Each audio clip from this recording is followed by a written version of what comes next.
Hello young friends, एक बार फिर आपका स्वागत है डॉक्टर राम पंजवानी के लोकप्रिय चैनल हिंदी सागर में।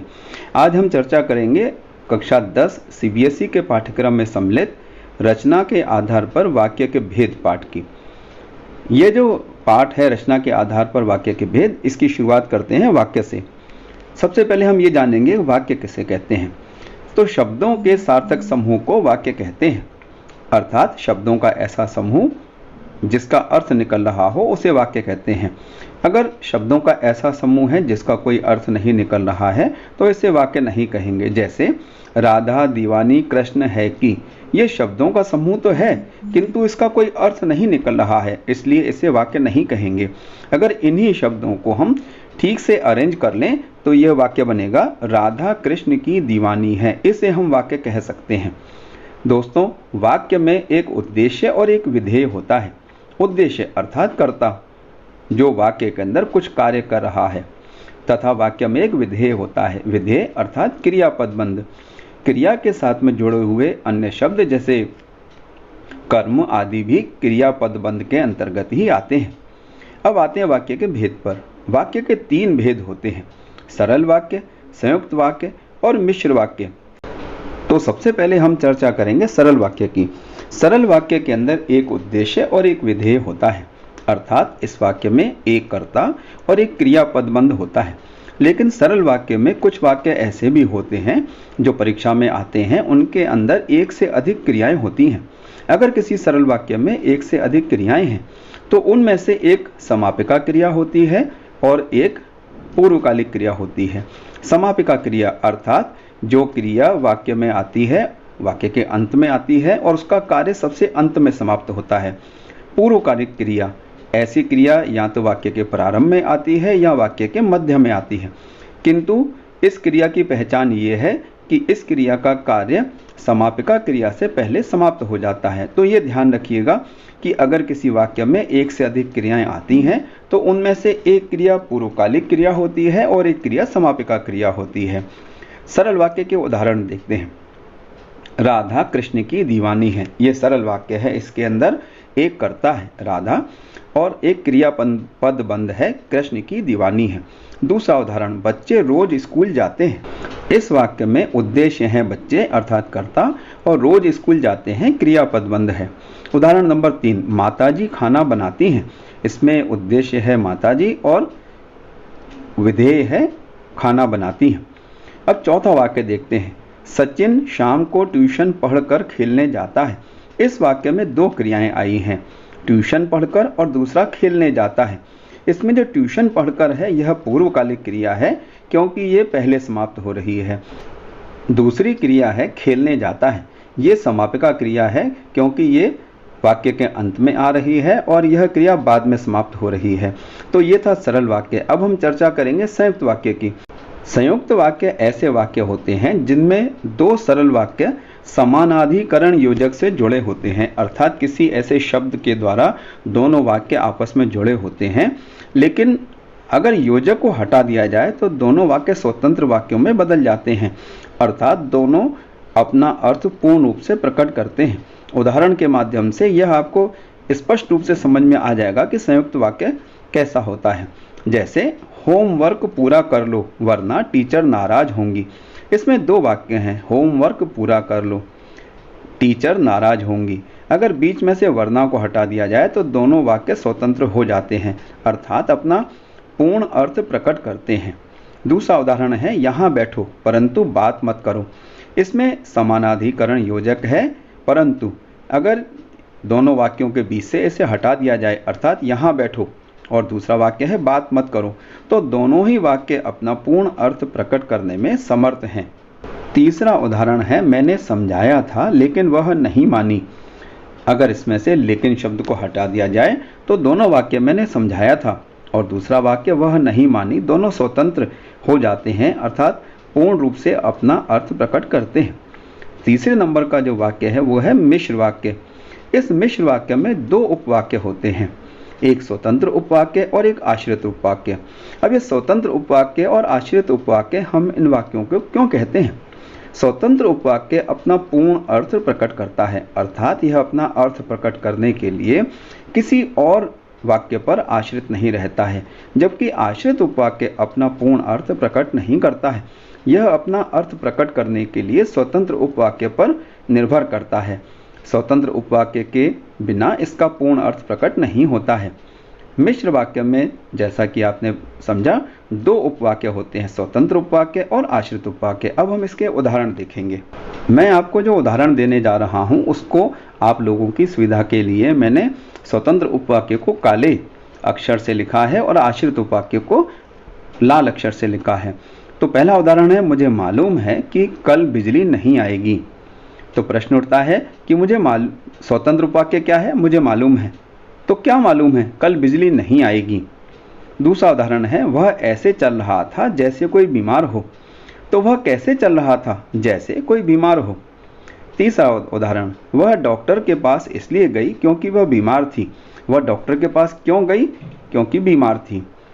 आश्रित उपवाक्य के भेद। आश्रित उपवाक्य के 3 उपभेद होते हैं। नंबर 1 संज्ञा आश्रित उपवाक्य, नंबर 2 विशेषण आश्रित उपवाक्य और नंबर 3 क्रिया विशेषण आश्रित उपवाक्य। अब हम इन तीनों ही आश्रित उपवाक्यों को अलग अलग समझने का प्रयास करेंगे, क्योंकि बोर्ड की परीक्षा में ये तीनों ही आश्रित उपवाक्य अलग से बोर्ड द्वारा पूछे जाते हैं।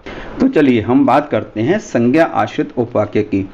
यह उपवाक्य स्वतंत्र उपवाक्य की किसी संज्ञा या सर्वनाम पर आश्रित होता है। इस वाक्य की पहचान है कि आश्रित उपवाक्य अर्थात संज्ञा आश्रित उपवाक्य के प्रारंभ में की, क पर छोटी की मात्रा, यह शब्द जुड़ा होता है। उदाहरण के तौर पर देखिए, मुझे मालूम है कि कल बिजली नहीं आएगी।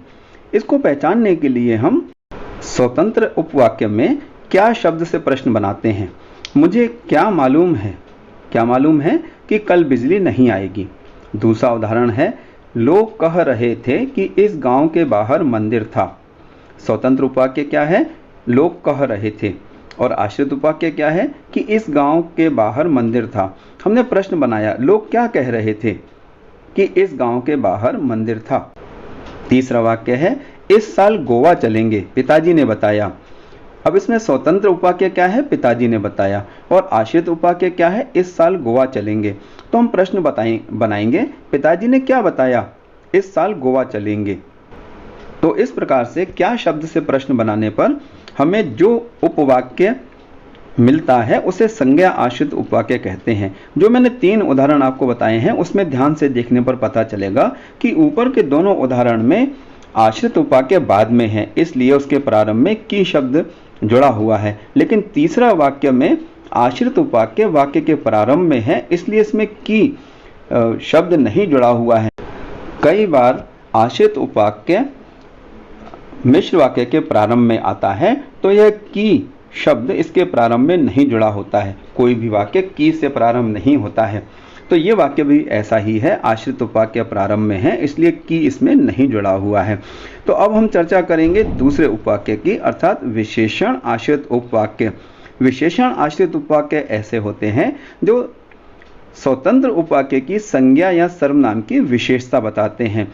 विशेषता बताने का काम विशेषण करता है, इसलिए ऐसे वाक्य को विशेषण आश्रित उपवाक्य कहा जाता है।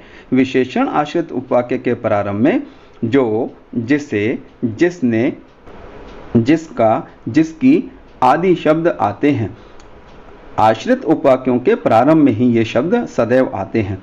इसके उदाहरण देखिए, जो लोग बीमार हैं उन्हें दवाई की जरूरत है। किन्हें दवाई की जरूरत है? जो लोग बीमार हैं। तो जो लोग बीमार हैं यह वाक्य आश्रित उपवाक्य है। उन्हें दवाई की जरूरत है, यह स्वतंत्र उपवाक्य है। दूसरा उदाहरण है, जिसे मैं जानती नहीं उससे मैं शादी कैसे कर सकती हूँ। इसमें जिसे मैं जानती नहीं यह आश्रित उपवाक्य है, विशेषण आश्रित उपवाक्य। उससे मैं शादी कैसे कर सकती हूँ, यह वाक्य स्वतंत्र उपवाक्य है। तीसरा उदाहरण है, जिससे तुम्हें मिलना था वह आज नहीं आया। जिससे तुम्हें मिलना था, इस वाक्य के प्रारंभ में जिससे शब्द जुड़ा हुआ है, इसलिए यह शब्द विशेषण आश्रित उपवाक्य है। और वह आज नहीं आया, यह स्वतंत्र उपवाक्य है। अगर हम ध्यान से तीनों उदाहरणों को देखें तो तीनों के प्रारंभ में जो, जिसे और जिससे शब्द लगा हुआ है। अगर हम इन वाक्यों में प्रश्न बनाकर पहचानने की कोशिश करें तो पहले वाक्य में जो लोग बीमार हैं उन्हें दवाई की ज़रूरत है। किन्हें दवाई की ज़रूरत है? जो लोग बीमार हैं। दूसरा वाक्य है उससे मैं शादी कैसे कर सकती हूँ, किससे शादी कैसे कर सकती हूँ जिसे मैं जानती नहीं। और तीसरे वाक्य में वह आज नहीं आया है। कौन आज नहीं आया है? जिससे तुम्हें मिलना था। इस प्रकार से हम वाक्य बनाकर विशेषण आश्रित उपवाक्यों को पहचान सकते हैं। मित्रों, अब हम चर्चा करेंगे तीसरे प्रकार की, अर्थात क्रिया विशेषण आश्रित उपवाक्य की।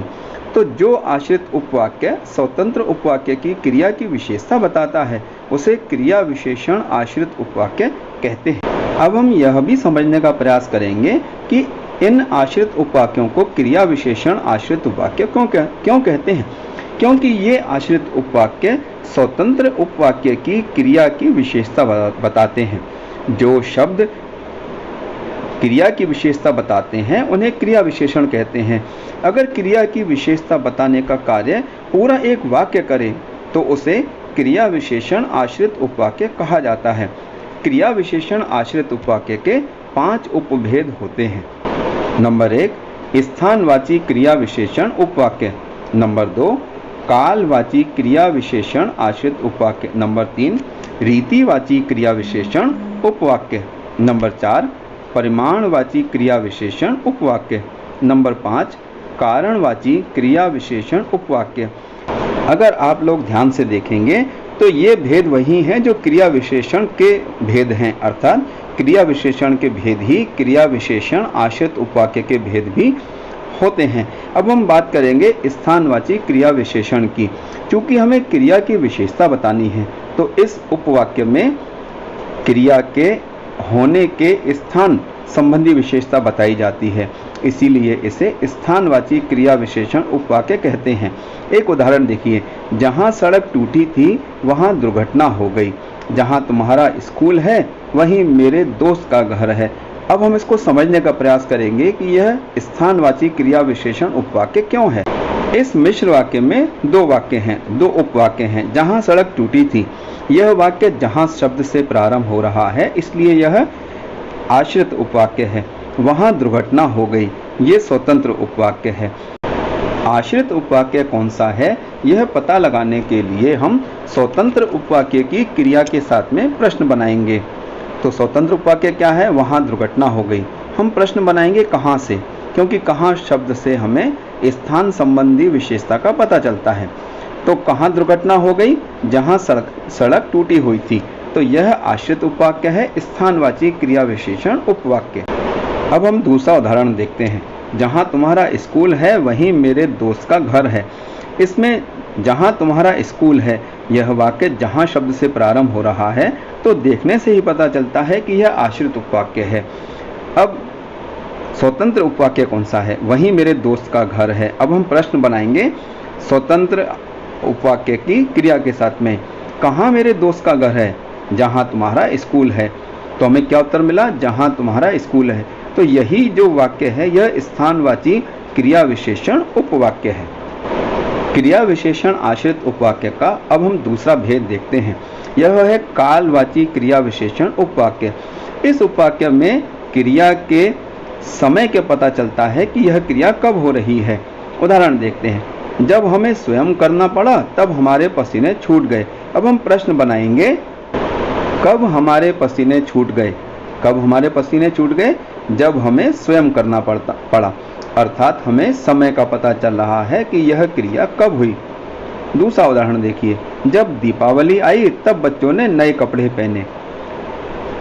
कब बच्चों ने नए कपड़े पहने? जब दीपावली आई।